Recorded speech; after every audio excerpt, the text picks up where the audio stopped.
Halo teman-teman ATLM Indonesia, kita berjumpa lagi. Kita bahasannya saat ini kimia klinik 3, yaitu tes fungsi hati.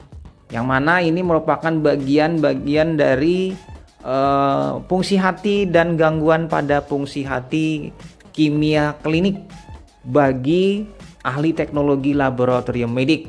Nah, terutama mahasiswa, mahasiswi D3, D4, S1 atau S2 TLM serta siswa-siswi SMK TLM.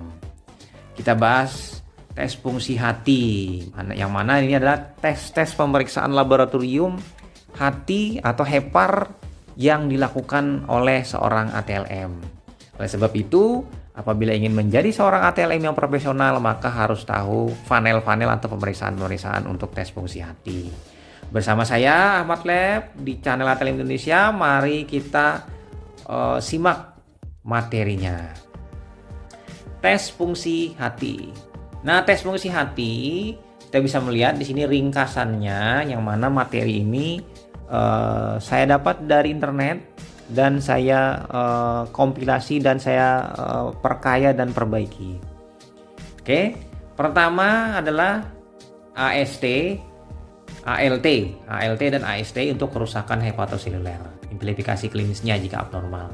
Bilirubin itu pada kasus kolestasis, gangguan konjugasi dan atau obstruksi biliar, sama dengan ALP. Jadi di sini kita bisa melihat dari warnanya kita ketahuan berpasangan bilirubin dengan ALP, AST, ALT itu bilirubin pasangan, PT dengan albumin itu untuk sintesis. Karena keduanya tadi untuk diproses atau dibentuk oleh hepar. Sedangkan gamma GT, asam empedu dan 5 nukleotidase itu adalah kolestasis atau obstruksi biliar. Nah, ini sementara LDH, laktat dehidrogenase, kerusakan hepatoseluler. Ini tidak spesifik.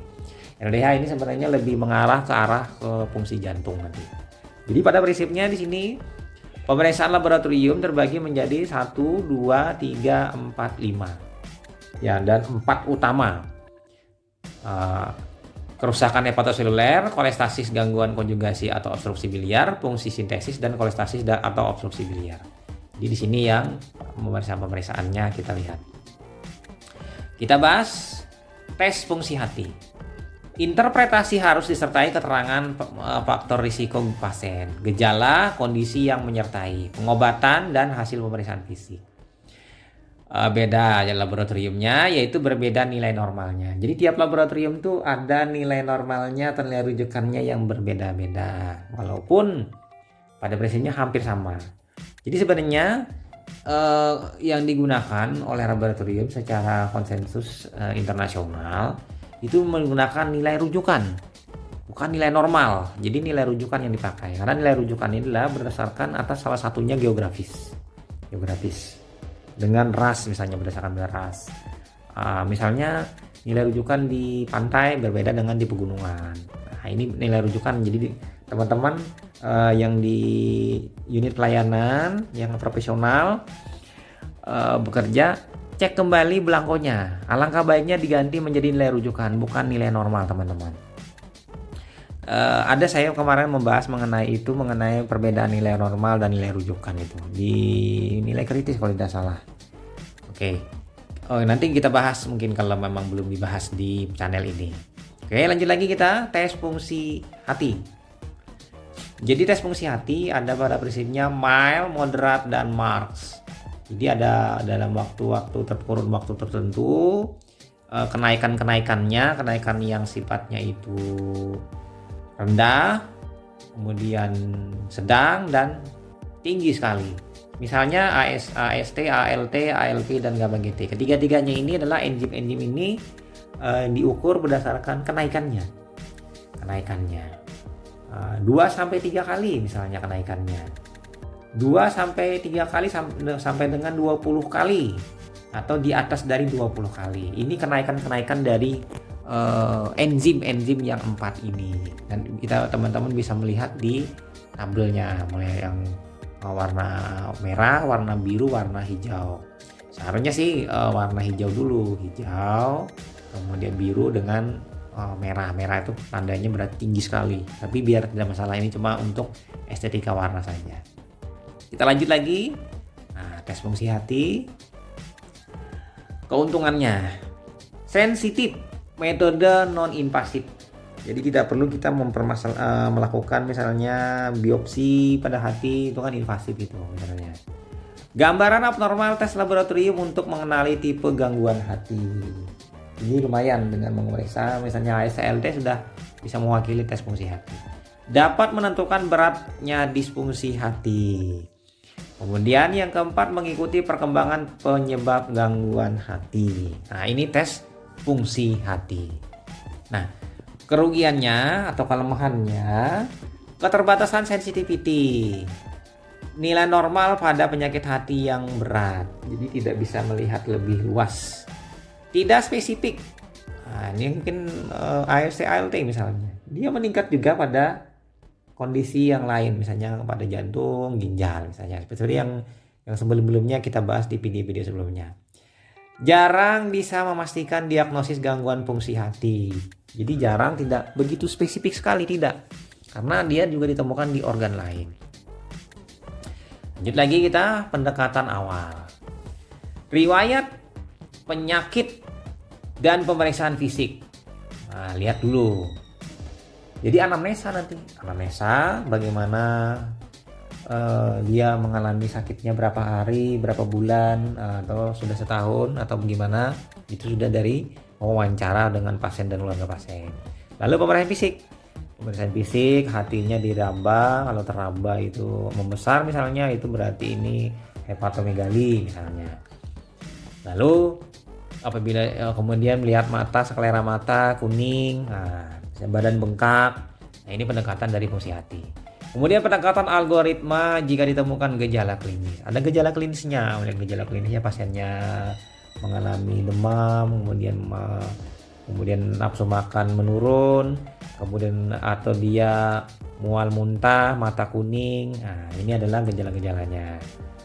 Nah, kita bisa melihat dari riwayat penyakit, gejala pasien. Pertama, yang kedua, faktor risiko penyakit hati. Ketiga, kondisi yang menyertai. Kemudian pengobatannya apa saja, pemaparan hepatotoksik akibat kerja misalnya. Nah, ini riwayat penyakit. Nah, lalu kita melihat lagi pemeriksaan fisiknya. Keadaan fisik bagaimana? Kemudian splenomegali. Splennya ini mengalami pembesaran di limfa. Ascites, rongga abdomen berisi air. Nah, ascites membesar. Cutaneous stigmata pada penyakit hati kronis. Jadi kutan. Jadi di sini ditekan ini. Misalnya kulitnya ditekan tidak kembali. Misalnya ini mungkin karena udema. Misalnya. Nah, kira-kira seperti itu. Kemudian tes fungsi hati. Diklasifikasikan atas 3 grup. Fungsi sintesis, albumin dan PT. Kerusakan hepatosit. Sel hepatositnya gangguan ya, rusak. AST dan ALT. Kolestasis. Itu bilirubin, ALP dan GGT, gamma glutamil, transferase. PT, albumin, bilirubin adalah tes yang umumnya digunakan sebagai penentu faktor prognosis. Nanti untuk diagnosis awal biasanya menggunakan AST, ALT dulu. Mungkin bisa juga dengan ALP dan GGT. Nanti kalau untuk prognosis, perkembangan atau perjalanan penyakitnya itu bisa dengan PT, albumin, bilirubin. Nah, lanjut lagi teman-teman ATL Indonesia, AST dan ALT kebanyakan digunakan sebagai marker nekrosis hepatoseluler, tapi tidak berhubungan dengan kejadian akhir outcome. Jadi terkait dengan kejadian akhirnya. Kadar menurun itu pemulihan atau malah prognosis jelek. Nah, prognosis jelek itu penurunan yang cepat disertai peningkatan bilirubin dan PT. Misalnya pada sirosis hepatis. Kadarnya meningkat pada hepatitis atau radang. Nanti pada saat perjalanannya yang lama, misalnya karena terjadilah proses penurunan yang tiba-tiba. ini adalah ke arah sirosis hepatis. Kenapa penurunan? Karena banyaknya sel hepar yang rusak dan mati. Nekrosis kan, mati dia, lalu digantikan oleh sel-sel fibrosa atau sel parut. Sel-sel parut ini tidak menghasilkan AST ALT yang banyak atau tidak menghasilkan, akibatnya rendah. Nah, dan sel parut ini tidak mampu melakukan proses metabolisme sebagaimana layaknya hepatosit, sehingga bilirubin tidak dimetabolisme lebih lanjut, dikonjugasi. Bilirubin menumpuk di dalam darah, maka bilirubin meningkat dan PT dia akan mengalami pemanjangan. Nah, ini prognosisnya yang jelek. Nah, kita melihat di sini AST dan ALT itu pada prinsipnya dibagi menjadi dua. AST katalis transfer grup amino untuk membentuk pirufat, sementara ALT dia adalah untuk membentuk oksaloasetat. Oksaloasetat ini adalah AST, bukannya terbalik ini. Pirufat ini ALT, oksaloasetat ini AST, ini tertukar ini. Di sitosol 20% dan mitokondria 80% AST, sementara ALT adalah sitosol di dalam sitoplasma. Tes tengahnya 17 hari untuk sitosol, untuk 87 hari adalah mitokondria. Jadi dia masa paruh setengahnya ini. Masa paruhnya atau tes tengahnya adalah 17 hari untuk sitosol, 87 hari mitokondria. Sementara ALT itu adalah tes tengahnya 47 hari. Lumayan panjang. Kemudian AST itu berada di hati, terutama otot jantung, otot skelet, ginjal, otak, pankreas, paru, leukosit, dan eritrosit. Nah, di sini hati-hati kalau AST, karena ada di dalam sel darah eritrosit. Hemolisis akan menaikkan AST, bukan karena hemolisis itu menghasilkan warna merah, karena ini pengukurannya tidak berprinsip pada pengukuran absorban warna, tapi ini berdasarkan karena apa? Di dalam eritrosit ada AST. Jadi AST akan ditambahkan ke dalam serum. Sehingga AST-nya lebih tinggi karena AST-nya dapat tambahan suplai dari eritrosit yang pecah. Atau eritrosit atau leukosit yang mengalami peningkatan. Nah, ALT ini hati, konsentrasi rendah di dalam jaringan lain. Jadi lebih spesifik. Nah, jadi di sini ALT lebih spesifik untuk hepar, sementara di AST itu kurang. Kita pindah ke rasio AST ALT. Nah, ada rasio. Rasio adalah perbandingan. Misalnya AST 100, ALT 100. Rasionya 1:1. AST 50, ALT 100 misalnya. Dirasiokan nanti. Jadi 1:2 nanti. Rasio kurang dari 1, terutama pada penyakit di hati. Kemudian bila lebih dari 2 pada kondisi-kondisi yaitu sumber dari ekstrahepatik, alkoholik hepatitis, iskemik dan toksin, hemolisis, sirosis. Nah, ini bila rasionya lebih dari 2. Kita pindah lagi AST. Meningkat lebih dari sama dengan 5 kali nilai rujukan. Misalnya nilai rujukannya itu 35 kali 5 misalnya, kali 6 karena lebih dari 5 kali, atau kali 10 350. Pada kondisi apa? Kerusakan hati akut, hepatitis akut. Hepatitis karena akut ini. Nah, kemudian lagi sirosis karena alkohol. Mononukleosis infeksiosa. Ini penyakit yang terjadi, lupa juga saya ini, glandular fever kalau salah ini, karena infeksi virus Epstein-Barr. Pankreatitis akut, kemudian infak miokard akut, IMA, shock. Nah, ini kenaikannya lebih dari 5 kali. Trauma otot. Sementara yang kenaikannya yang lain lagi, misalnya meningkatnya 2-3 kali. Ini yang tengah. Pada perikarditis, radang perikardium, ini bagian luar jantung, radang luar otot jantung luar. Sirosis, perlemakan hati, Kemudian infak faru, anemia hemolitik. Nah, sementara untuk yang 3 sampai 5 kali yang menengah. Oh, berarti tadi yang pertama tadi yang meningkat sangat tinggi, ini meningkat yang rendah. Yang ini 3 sampai 5 kali ini adalah yang menengah. Obstruksi traktus biliaris. Jadi sumbatan pada saluran cerna ini. Misalnya pada dari empedu ke duodenum. Hepatitis kronis, distrofi otot, dermatomiositis, penyakit jantung kongestif, tumor hati, dan aritmia jantung.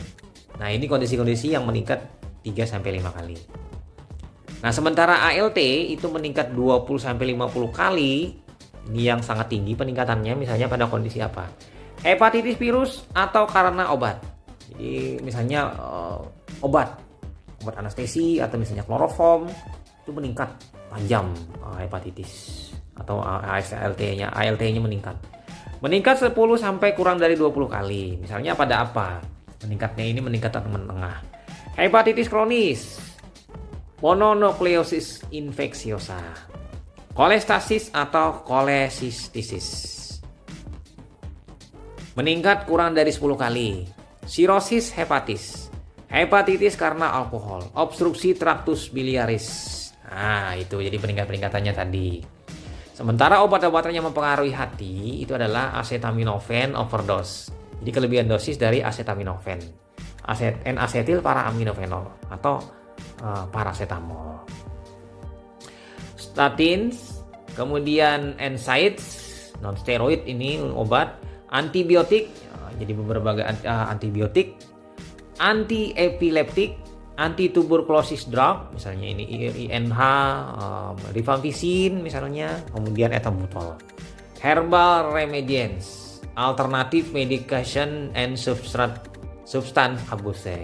Ini salah satunya penggunaan herbal juga berpengaruh, ini mempengaruhi ke hati.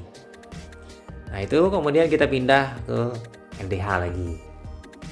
Tidak spesifik, meningkat pada rhabdomyolysis, miokard infark.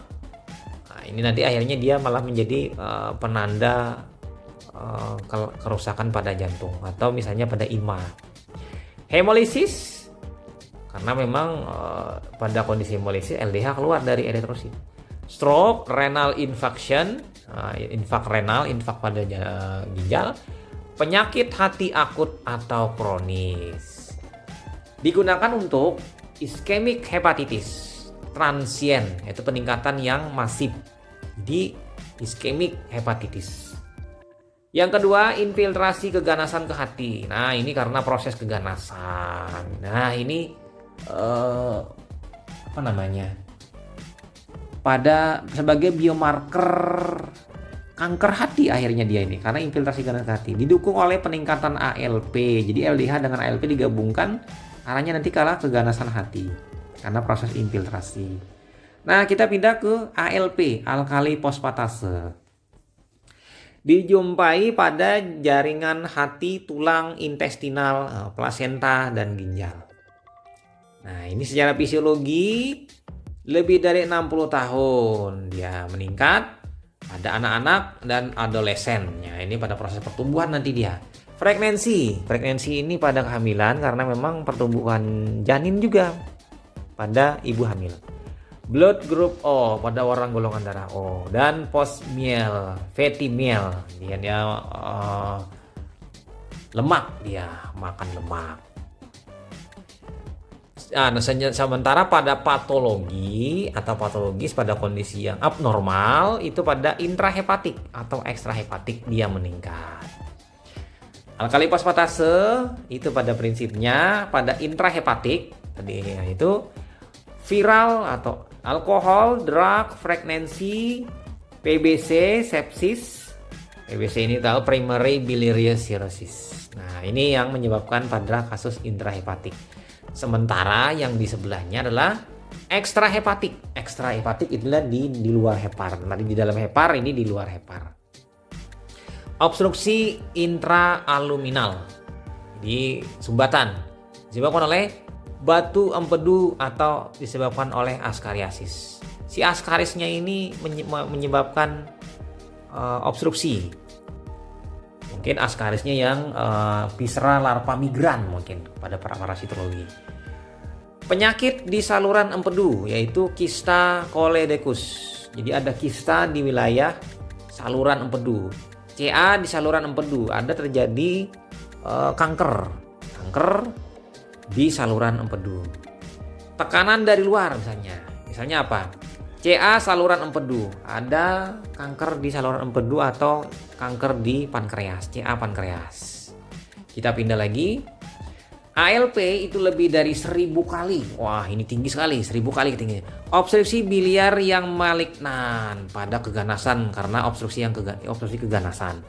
Sepsis, infeksi sistemik pada pasien AIDS. Nah, sementara menurun pada hipotiroidisme. Jadi fungsi tiroidnya ini menurun. Hipotiroidisme, anemia perniciosa. Banyak pada orang-orang dengan anemia perniciosa. Wilson's disease. Nah, Wilson's disease ini penyakit dengan kelainan metabolisme tembaga ini nanti. Akhirnya nanti arahnya ke penyakitnya, nanti diagnosisnya memeriksa tembaga dan lupa itu yang untuk tembaga itu yang protein pengangkut tembaga.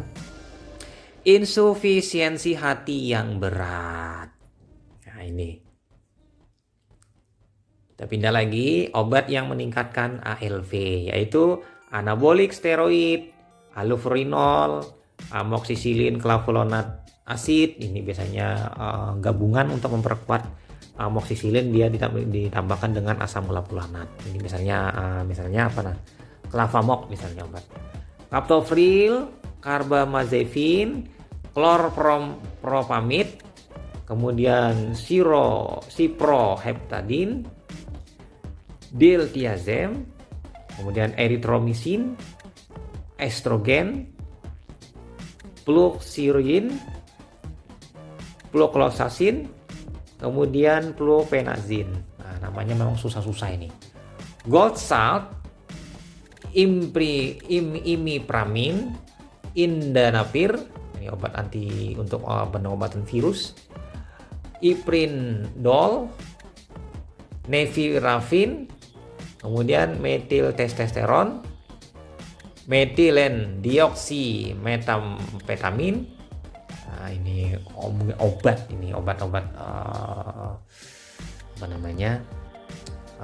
jenis dari metamfetamin.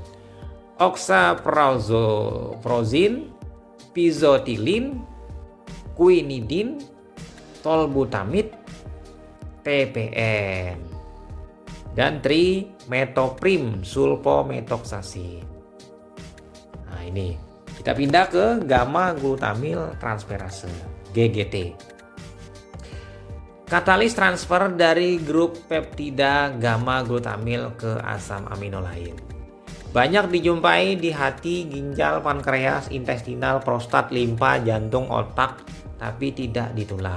Ini gamma GT ya. Tes tengahnya atau masa paruhnya itu 7-10 hari. Dia di 10 hari masa usianya ini. Kemudian kita pindah lagi. GGT meningkat pada kondisi alkoholik. Jadi pengguna alkohol yang lama dan kronis itu perlembakan hati nanti dia. Obat-obatan misalnya obat antikonvulsan. Carbamazepin, phenytoin, dan barbiturat. Juga warfarin. Yang ketiga, pada kebanyakan kasus penyakit hati. Keempat, chronic obstructive pulmonary disease. Nah, penyakit paru kronis karena obstruksi. Gangguan ginjal, diabetes mellitus, hipertiroidisme, rheumatoid arthritis, akut miokardial infark, penyakit pankreas. Jadi lumayan ini tersebar peningkatannya pada kondisi-kondisi penyakit ini. Lanjut lagi kita. Kesimpulannya. Nah, ini kita melihat kesimpulannya. Pada berisinya terbagi menjadi 3. Hepatoseluler nekrosis, nekrosis hepatoseluler. Yang kedua biliari obstruksi, sumbatan pada saluran hepar empedu. Infiltrasi, keganasan misalnya, infiltrasi. Itu ada lagi hepatoseluler nekrosis dibagi ada toksin iskemi, viral dan alkohol, yang mana masing-masing mempunyai kadar beda-beda. AST, ALT itu pada toksin iskemik 50-100 kali, sementara pada viral 5-50 kali. Pada alkoholik 2-3 kali. Pada biliary obstruksi komplit yang total itu adalah 1-5 kali, yang sebagian sumbatannya 1-5 kali. Pada infiltrasi 1-3 kali. ALP itu 1-3 kali toksin iskemik, viral 1-3 kali, alkohol itu 1-10 kali. Pada konflik itu 2-20 kali, parsial 2-10 kali, infiltrasi 1-20 kali. Sementara bilirubin itu pada toksin iskemik 1-5 kali peningkatannya, pada viral itu 1-30 kali, alkoholik 1-30 kali, kemudian biliary konstruksi komplit 1-30 kali, parsial 1-5 kali, infiltrasi 1-5 kali. Untuk PT itu pada kasus hepatoseluler nekrosis itu peningkatan in severe, unresponsive to vitamin K. Nah, ini dia peningkatannya lumayan tinggi, memanjang. Biliary obstruksi dia meningkat, responsifnya terhadap vitamin K masih ada responnya, diberi vitamin K. Nah, karena dia ini adalah kasusnya obstruksi. Sementara pada kasus infiltrasi dia normal. Jadi misalnya gangguan hepar diberi vitamin K dia tidak beri respon. Nah, albumin ini pada kasus hepatoseluler nekrosis dia meningkat baik pada subakut maupun pada kronis. Sementara pada kasus biliary obstruksi usually normal, biasanya dia normal. Namun dia mengalami peningkatan pada yang lebih berat. Sementara pada infiltrasi dia tetap dalam kondisi normal, ini albumin. Karena keduanya pada biliary obstruksi dan infiltrasi ini dia tidak terganggu. Karena dia disintesis oleh sel hepar. Apabila sel heparnya mengalami gangguan atau nekrosis, maka albumin turun. Nah, itu saja teman-teman mengenai tes fungsi hati. Jangan lupa subscribe, bunyikan lonceng notifikasi. Sampai jumpa di video selanjutnya. Salam ATLM Indonesia. Saya Ahmad Le pamit. Sampai berjumpa di video-video selanjutnya. Bye.